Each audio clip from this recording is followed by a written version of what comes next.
Olá, meninos e meninas do sexto ano do ensino fundamental. Eu sou o professor Reginaldo Salvino e hoje a gente vai fazer uma conversa aqui. Nossa aula será sobre os primeiros agrupamentos humanos. Tema bem interessante e nesse período de quarentena em que todo mundo está em casa, aproveitar, criar um momentozinho para estudar, para ler, para prestar atenção, para ouvir com muita tranquilidade a aula, porque o conteúdo ele traz essa possibilidade de você escutar com bastante atenção. Então, vamos à nossa aula. A origem do ser humano. O criacionismo é a teoria que defende a ideia de que todos os seres vivos e toda a matéria existe no universo foram criados por Deus. Essa teoria baseia-se na Bíblia, no livro de Gênesis. E aí nós temos uma imagem que é exatamente uma imagem de Michelangelo, é uma obra do Renascimento, né, italiano, e aí essa obra ela traz aí a imagem do nascimento, da criação de Adão por Deus, no imaginário dos artistas do século XV. A origem do ser humano.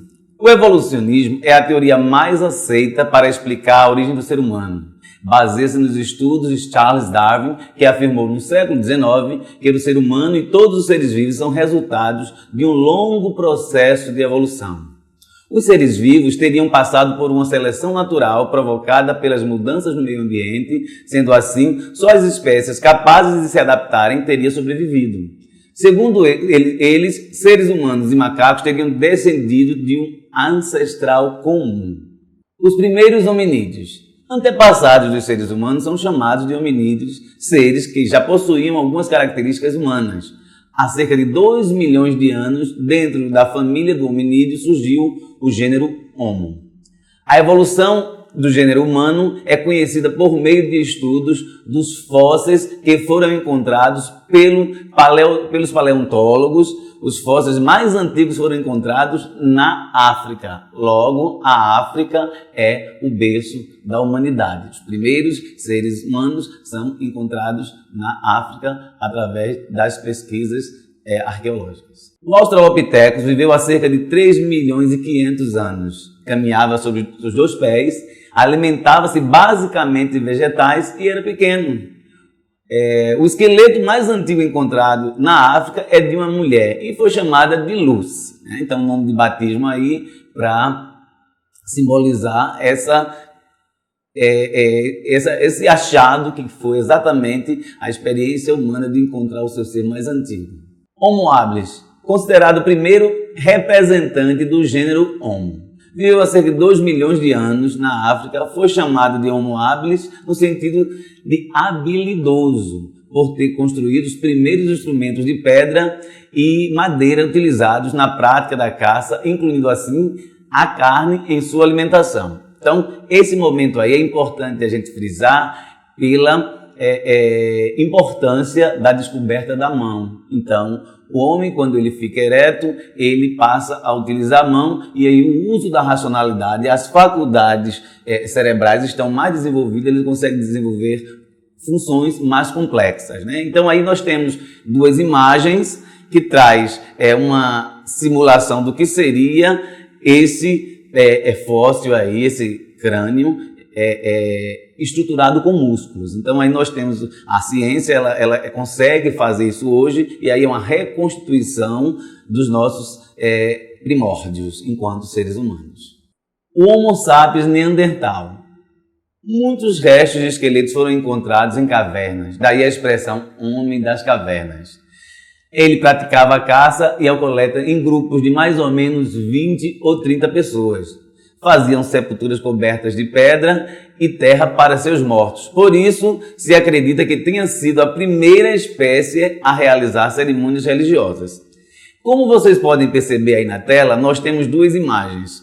Aí um desenho de simulação de como era o rosto desses primeiros seres humanos e aí o crânio encontrado nas buscas arqueológicas, né? Então, a gente vai perceber aí nesse desenvolvimento humano que o cuidado com Os mortos eram uma questão espiritual, já sugere que já teríamos aí as bases da relação da religiosidade, espiritualidade, mas também as questões de higiene, porque aí você não tem mais os mortos expostos na convivência dos vivos. Então você já cria um lugar específico para guardar os mortos, que também cria uma questão sanitarista aí de higiene, né?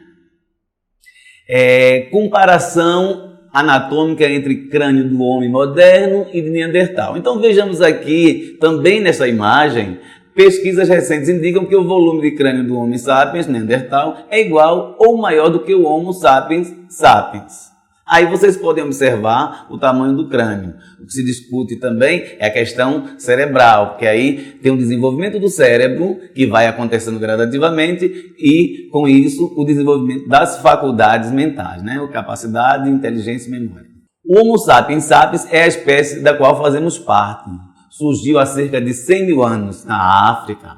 Por meio de migrações, ocupou todos os continentes da Terra e até mesmo fora dela. Adaptou-se a qualquer ambiente. Desenvolveu a fala, a escrita, a capacidade de refletir sobre seus atos, além de inúmeras habilidades. Então aqui tem uma imagem muito atual, mas a gente também poderia ter trazido ali a imagem do ser humano na Lua, porque aí é uma coisa real também da construção do feito histórico do Homo sapiens. Pré-história e período paleolítico aí, a idade da pedra lascada. O que é isso, né? Quando a gente está discutindo um pouco a nossa cronologia e o nosso desenvolvimento histórico.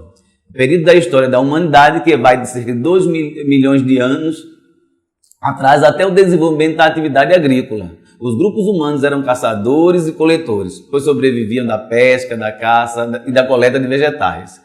As ferramentas eram produzidas batendo pedras umas nas outras. Aí as pedras lascadas assim produziram machados, lascas, arpões, agulhas. Também usavam ossos na fabricação de ferramentas. Então o que é que podemos perceber aqui? Primeiro, que na tela vocês vão identificar uma imagem que é uma lasca de sílex, um tipo de rocha muito resistente e que provavelmente foram as primeiras ferramentas desenvolvidas pela humanidade. E aí uma outra observação que é o desenvolvimento tecnológico. Observemos que em cada conteúdo de história a gente vai narrar um momento histórico, fazer análise dele, mas também vai perceber de que forma a tecnologia funcionava ou existia naquela ocasião. Então, a questão da pedra lascada também remonta à origem das tecnologias criadas pelo ser humano. Caçadores e coletores e as sociedades nômades, né? Então, o que é uma sociedade nômade?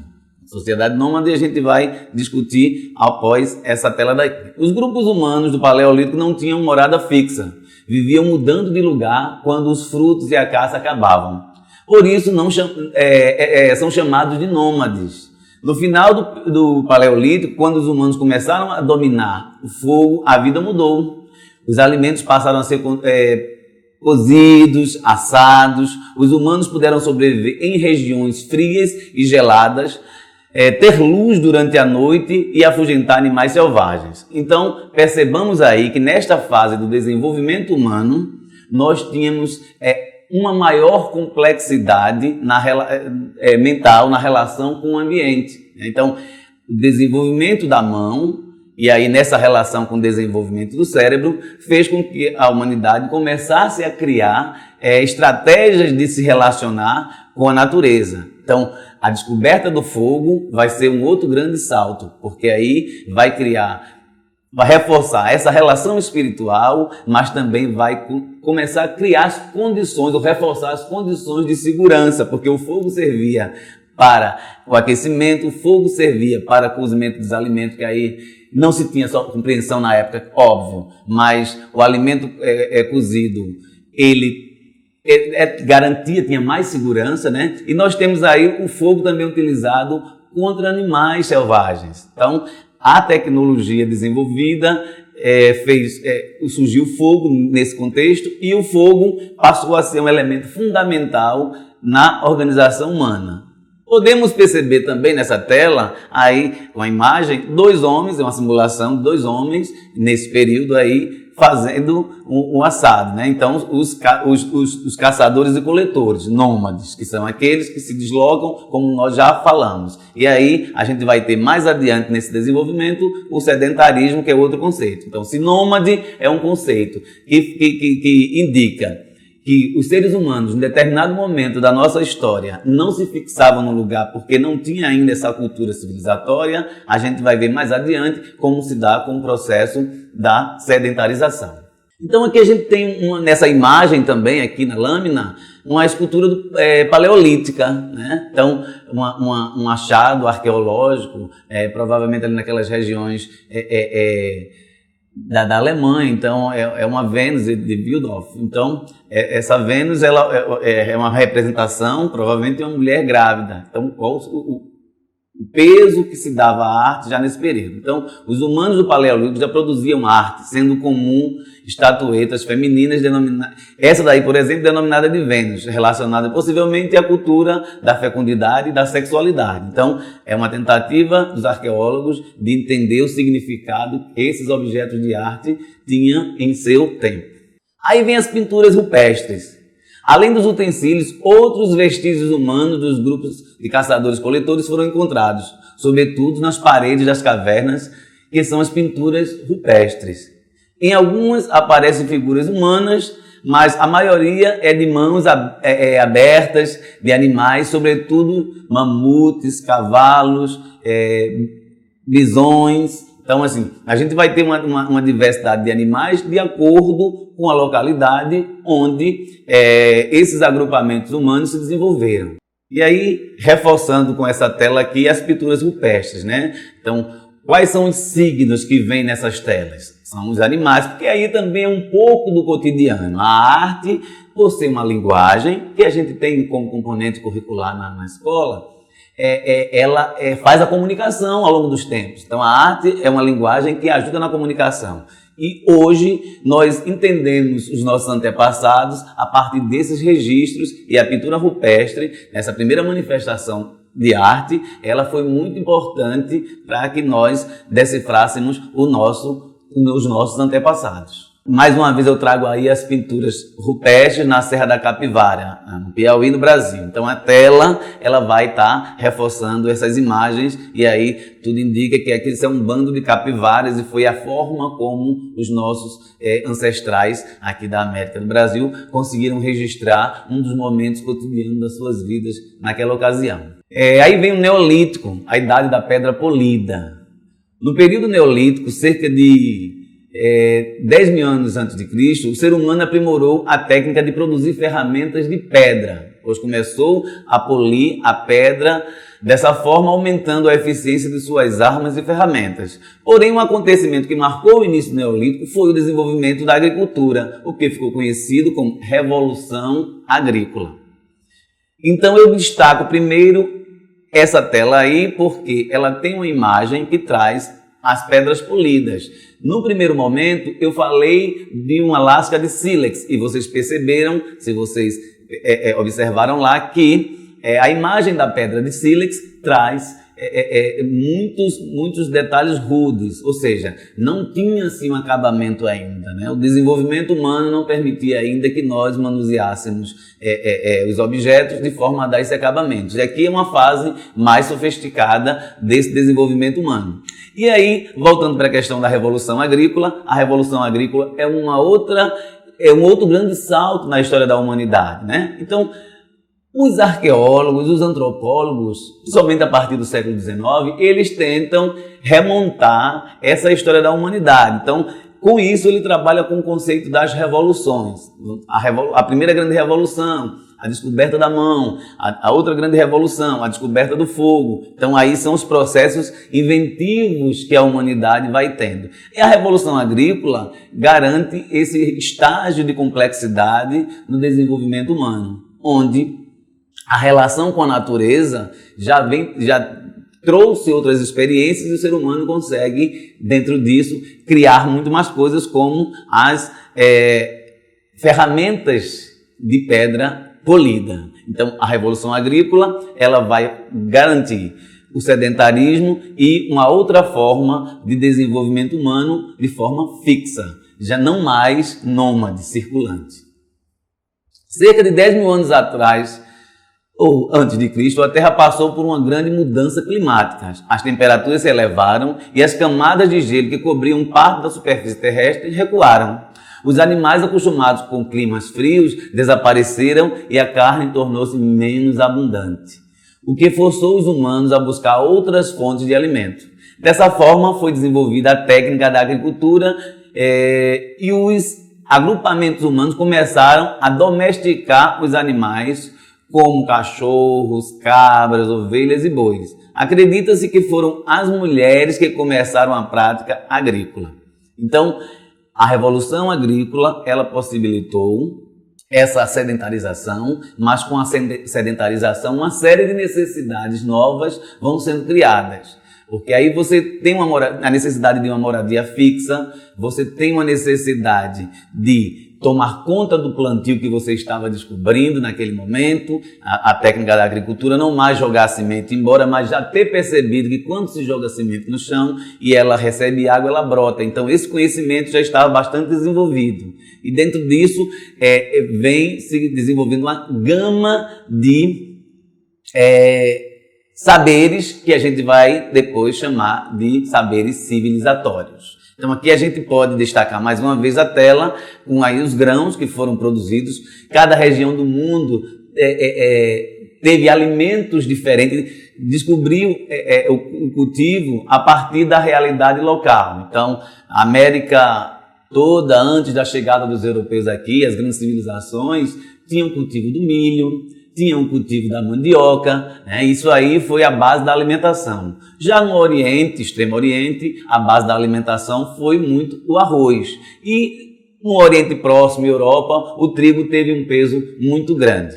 Sociedades de agricultores e pastores. O sedentarismo, aquele falado sedentarismo. Os seres humanos passaram a produzir o próprio alimento e não precisavam mais de mudar constantemente. Passaram a se fixar em um território e a formar aldeias. Com mais oferta de alimento, a população cresceu, aumentou e o número de crianças e pessoas passaram a viver mais. Então, aí são as bases do processo civilizatório. Quando se fixa na terra, produz mais alimentos de forma coordenada, então vai surgir a cerâmica, que é justamente essa complexidade humana, para poder garantir o armazenamento de alimento por mais tempo. Então, essa criação tecnológica humana surge da necessidade e vai ter uma importância muito grande. Então, com o processo de sedentarismo, a gente cria a moradia fixa, cria as proteções dos espaços, as cercas dessas moradias para impedir que animais avancem. Você começa um processo de domesticação de animais. Tudo indica que eram os restos de alimentos que aqueles agrupamentos deixavam, que fazia com que os animais fossem se acostumando com a vizinhança humana. E aí foram gradativamente se tornando próximos aos seres humanos ou animais domésticos. Então, esse momento do sedentarismo, ele vai garantir na nossa história da humanidade uma série de outras transformações. E aí vem a divisão do trabalho nesse contexto. Há muitas teorias, há questionamentos. A nossa história a gente não pode perder de vista, que ela tem enormes lacunas, nós não sabemos de muita coisa da nossa origem, mas os achados arqueológicos e as pesquisas encaixaram determinadas peças que dão certo sentido e são justamente essas teorias, esses conhecimentos que a gente traz para você. Um dos elementos analisados é justamente a divisão do trabalho. Nas aldeias, o trabalho era dividido por idade e sexo. As mulheres eram responsáveis pela agricultura, pelo preparo dos alimentos e pela criação das crianças. Os homens caçavam, cuidavam dos rebanhos e da segurança do grupo.